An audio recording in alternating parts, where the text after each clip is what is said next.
na siya mga boss. Kinonvert nila ng dalawang regulator.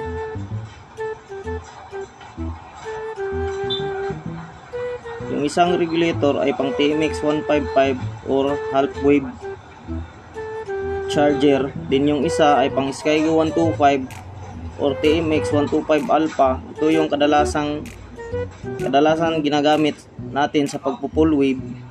So ito na yung original socket ng ating rectifier o regulator. So napansin ko dito mga boss, sa ginawa nila, hindi nila ikinabit yung kulay itim at kulay pula sa isang rectifier. So impossible mga boss, dito sila nagkamali. Hindi naman ako eksperto sa pagmimekaniko, pero based of my experience sa Yamaha XTC mga boss, pwede mo ito ma-convert sa isang regulator or 5 wires rectifier tulad na lang ng ginawa nila dito. Pwede na sana ito kahit ito lang isang rectifier, basta alam mo lang ang function ng bawat wire. So tatanggalin natin tong isang rectifier. So sa original socket ng rectifier natin mga boss, may makikita kayong dalawang white wire. Yan yung charging coil or galing yan sa stator. Yung isang white wire yan yung supply sa ating headlight. Then yung brown wire, yan yung accessories wire or positive ng ating motor or galing ng susian. Then yung black wire naman, yan yung ground ng XTC Yamaha. So lahat ng Yamaha ay black wire ang yung ground nila. So yellow wire ng 5 wires rectifier, ikakabit natin sa white wire ng original socket ng ating rectifier.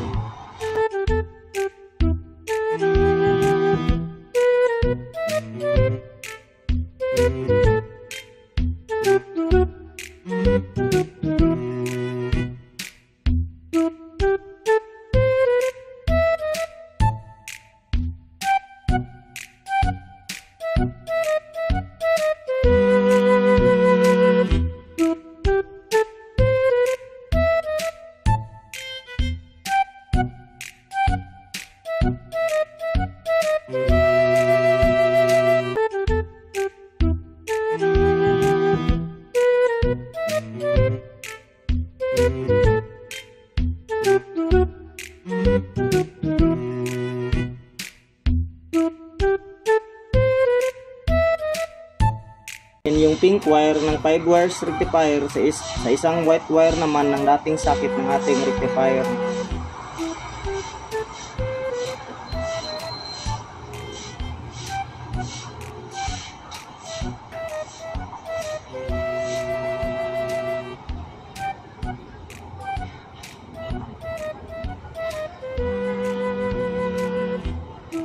Green wire ng 5 wires rectifier, yan yung ground natin. So ikakabit natin yan sa black wire ng dating socket ng regulator.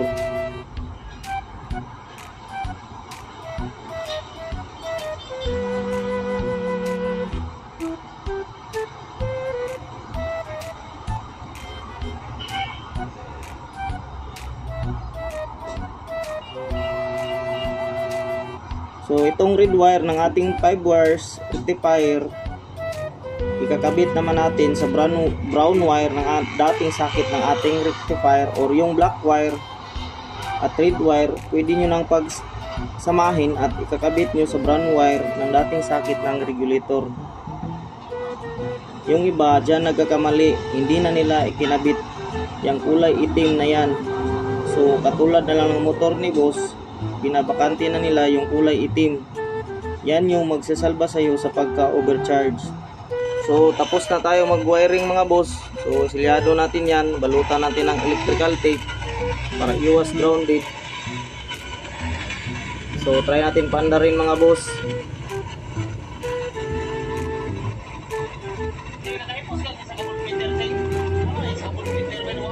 Then check natin yung ilaw. So malakas na siya mga boss, di katulad kanina. Maganda sana kung may voltmeter tayo para malaman natin yung voltahe ng battery. Nasira kasi yung voltmeter ko mga boss. So hanggang dito lang tayo mga boss. Maraming salamat sa inyo at sana mayroon kayong natutunan kahit basic lang itong tinatalakay. Pero napaka-importante ng basic para maging quality yung ating mga gawa. maraming salamat mga boss. Ito po si GP Garage TV. God bless at ride safe.